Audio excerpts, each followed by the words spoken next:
Going inside. Guys, if you didn't already see the pool, but here's part of the pool. Stay on the thing.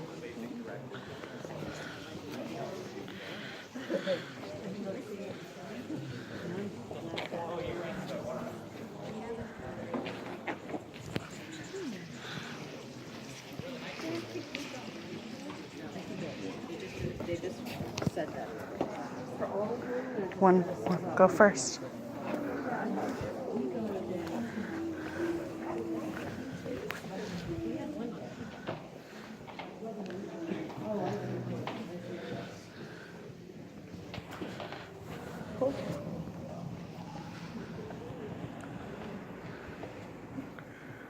Wow.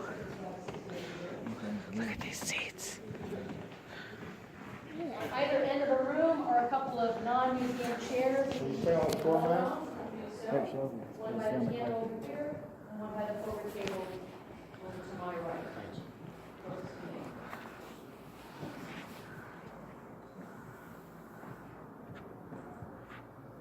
So if you guys could keep walking in so we get everybody into the room. Thank you so much, everybody. Can you stay on the floor mat? I won't like it.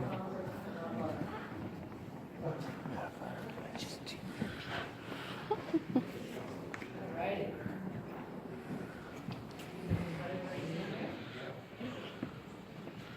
Thank you, Michelle. Take a lighter, Michelle. Welcome to Mr. Hearst's assembly room. Assembly room was named just that because when Mr. Hearst, Hollywood, or high broker Howard guests would attend or come here for the weekend, they would assemble here this evening. This is Mr. Hearst's living room. Architecturally, I didn't talk to you about the dimensions of La Casa Grande. Let's talk about those. This entire museum, and that's what this is, looks like a piece on the side as well, 68,500 square feet. Okay? 38 bedrooms, 42 bathrooms, 41 fireplaces, a kitchen and a pantry. Looks like it could feed an entire city. This room alone, 2,500 square feet. Think about this. The average American home is 2,700 square feet. This is only 200 square feet less than the average American home. One of the cottages that you saw outside, Casa del Monte, is 2,500 square feet. It could entirely fit in this room. Okay, now where did Mr. Hearst get his art from? Primarily from Spain and Italy, a little bit from China, a little bit from France. Because he was an art collector, he had art dealers in New York, and the art dealers would go over to post-World War I Europe. And World War I Europe was devastated by that war. They were looking to boost their coffers, their finances. One thing that Europe would do, Italy and Spain, France, Germany, etc., was to sell off their art. Because when war happens, art and money follow. So Mr. Hearst's art dealers would go over and say, hey, I found a good deal. How about this nice Moorish Spanish ceiling from the 15th century with 15 panels of saints in here that you could put into your assembly room. I can get it to you for cheap. We're going to go ahead and re-roof the church, and they're going to give us the ceiling. Mr. Hearst said, sign me up. All right? Now, it was Miss Morgan's task to then take the ceiling and make it fit. And guess what? The ceiling was too small for this room. So she was ingenious, and she said, I know what I'm going to do. I'm going to get my wood carvers, and we're going to create a southern extension and a northern extension to make this ceiling fit in a 2,500 square foot room. So the extensions to the south and to the north that don't look like the panels that you see above you, those are 20th century extensions. Again, Miss Morgan was tasked to make the new look like the old. The walls around you are limestone facade, 20th century. But bathing those walls are 15th and 16th century Italian tapestry. Mr. Hearst loved the textiles. Imagine if you were Charlie Chaplin in here meeting Marion Davies for the first time and reading and enjoying a little comedic act between one another. He was a comedic actor. I spoke about Marion Davies outside and left you in suspense. Mr. Hearst was married, continued to stay married to his death to Millicent. He married Millicent Wilson, a dancer, 19 years his junior, the eve before his 40th birthday in 1903. They would go on to have 5 children in 12 years. The last 2 children, twins, David and Randolph, were born in 1915. Shortly after the twins were born, he commenced with a relationship with a woman 34 years his junior, Miss Marion Davies, who herself was also a dancer.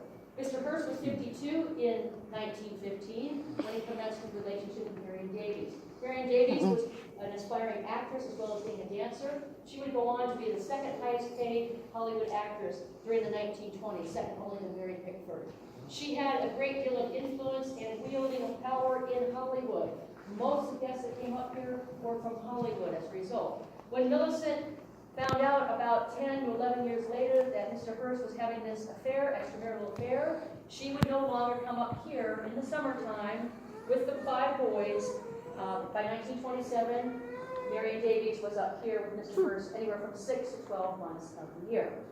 But when guests would come in here, whether it was Charlie Chaplin or Cary Grant, or even some dignitaries from the States, they would come in here to the assembly room and meet with Marion Davies, who Cora Older in her 1936 biography of Mr. Hearst said she was the heartbeat of the hill.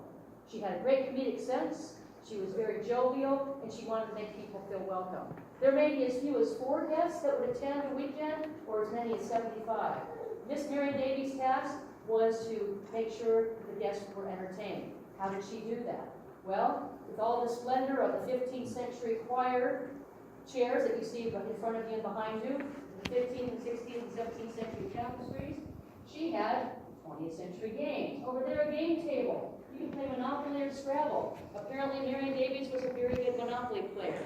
Bing Crosby was a guest here back in the 20s, and he may have actually played on that 20th century Wurlitzer piano. We don't know, but he may have.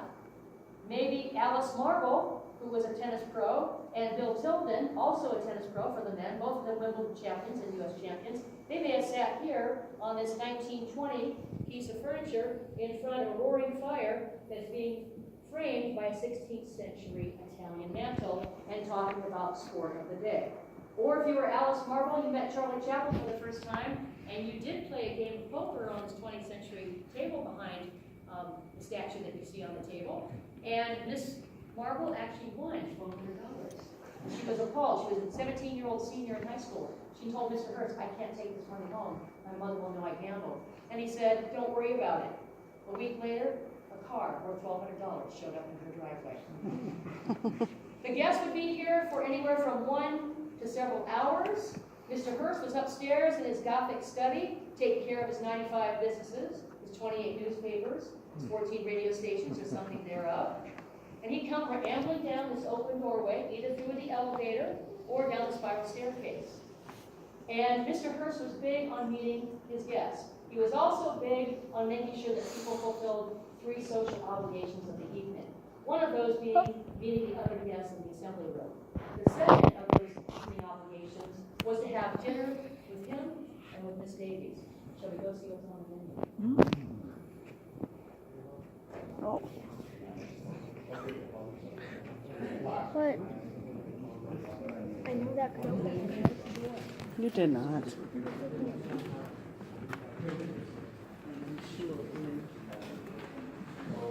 not that it's a They seem like they're just making these big faces. saying you work on checking the oldest spots.